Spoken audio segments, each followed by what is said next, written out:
Okay, I'm now talking with Yuka, who is one of my colleagues in Rakuten. So Yuka, thank you for coming. Thank you for this opportunity. So could you introduce yourself? My name is Yuka Dezaki, and I work for Rakuten, and I'm a member of the Global HR department, and I am a part of the HR development group. And my responsibilities mainly include organizing English training for our employees because we're a global company and many of our employees need to still work on their language skills.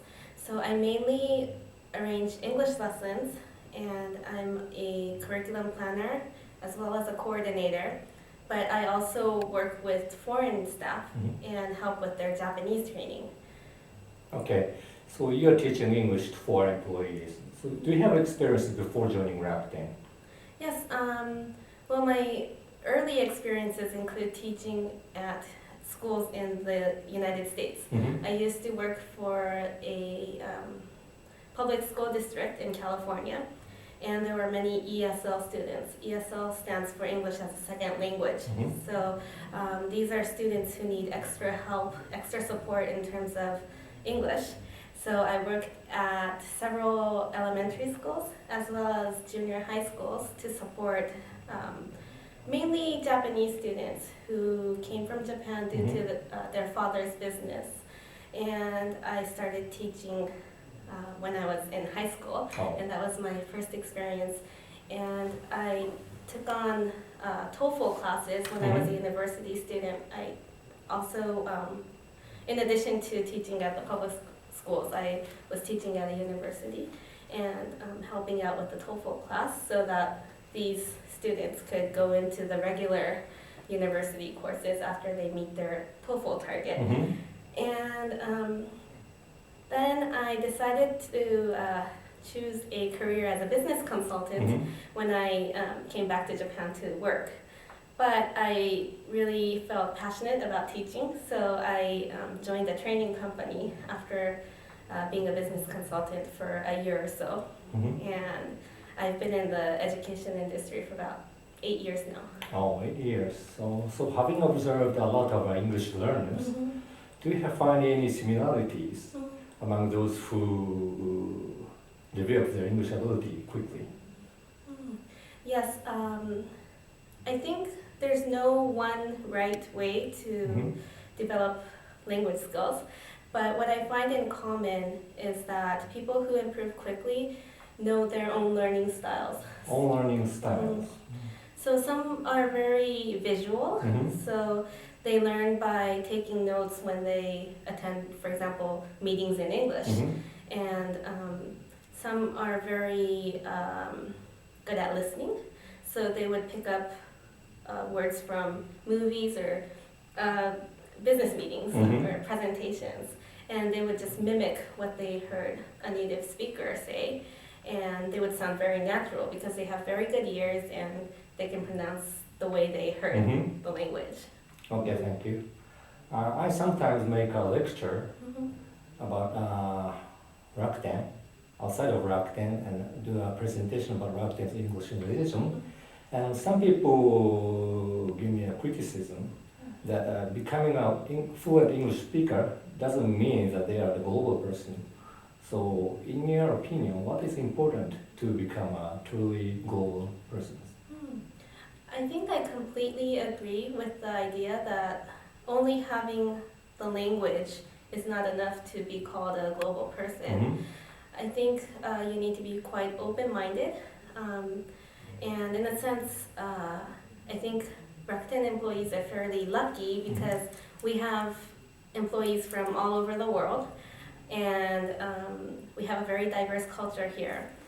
So people are used to diversity, and being bilingual is very different from being bicultural, in my opinion. Bilingual and bicultural. What is bicultural?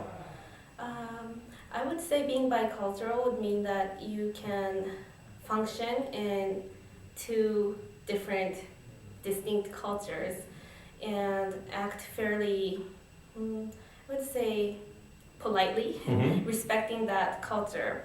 For example, I grew up in the United States, but I'm Japanese. So I belong to a Japanese community when I was there. I went to Japanese cram school, and I obviously went to an American school as well. So I would have to act differently depending on who was in that group. And that kind of respect for others in that particular setting is something that you cannot, I guess, you wouldn't be used to doing unless you actually experience it.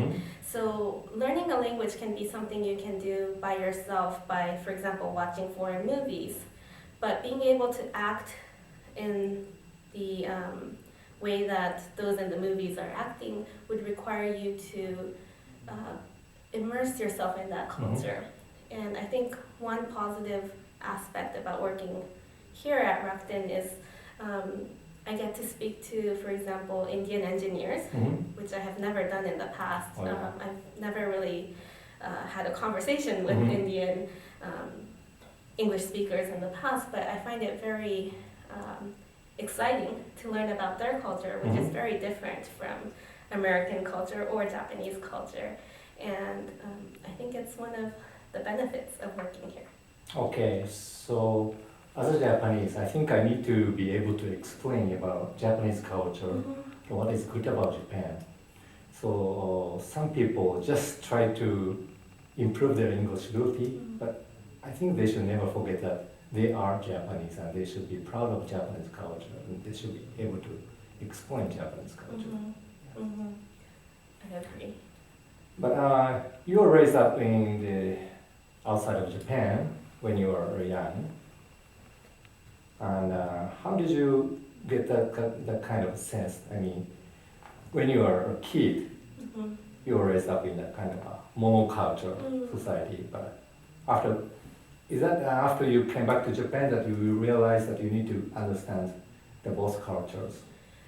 Both, because, for example, when we eat meals, in Japan you should have both hands on the table, whereas in the US it's quite common to have your right hand, if you're using your right hand on the table, but your left hand on your knees, for example.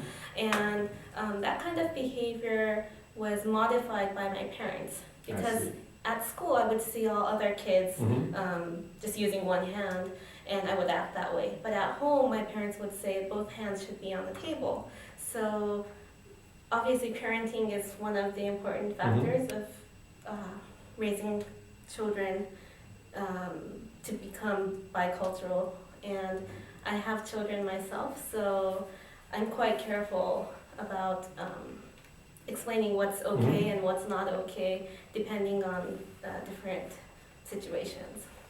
Okay, you said you have children. You have how many kids? I have two. Oh, you have two kids. So you are an English teacher and also a mother of two kids.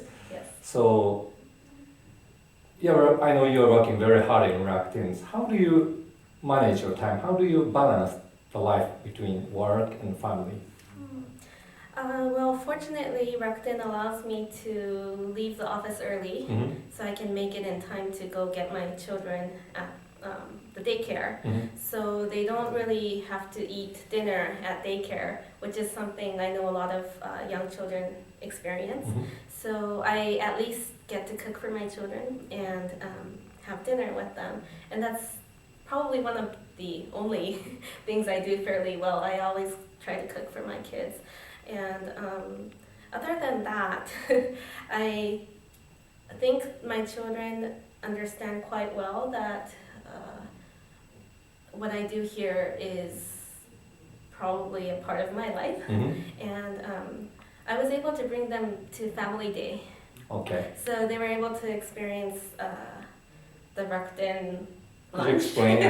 Could you explain what Family Day is? Right, Family Day is a day where Rakuten allows all staff to bring in family members, and we can go and tour the company, and my children got to see where I sit, and we also had lunch here. So my daughter always asks me, "Mommy, are you going to have that good lunch there again?" Well, they enjoyed it. Right, so they really enjoyed it, and they really know that I help with English lessons here because I also did a Halloween lesson for kids, for family members. So they saw me teach and they saw children enjoying it. And I told them that we don't have children here every day, so I help other employees. But they understand what I do, and I think they really respect that. So when I do have to work a bit at home, they say, okay, we'll watch the video quietly, or I'll do my homework, because they also go to English school. Okay, thank you, Yuka. So finally, there are some people outside of Rakuten who's watching this video. So could you give them some words for English learners? I think you work hard every day, and you don't have a lot of time to study, but there's a lot that you can do just by being at Rakuten. You have opportunities to listen to presentations, great presentations, so steal words and phrases from those good presenters, or try using the English that you just learned on the train on the way to work in the next English meeting. And there's a lot of things you can do just so that you can become a global player, and I think continuing your efforts would be the best thing to do to enjoy work life. Great. Okay, thank you very much, Yuka. Thank you for your time.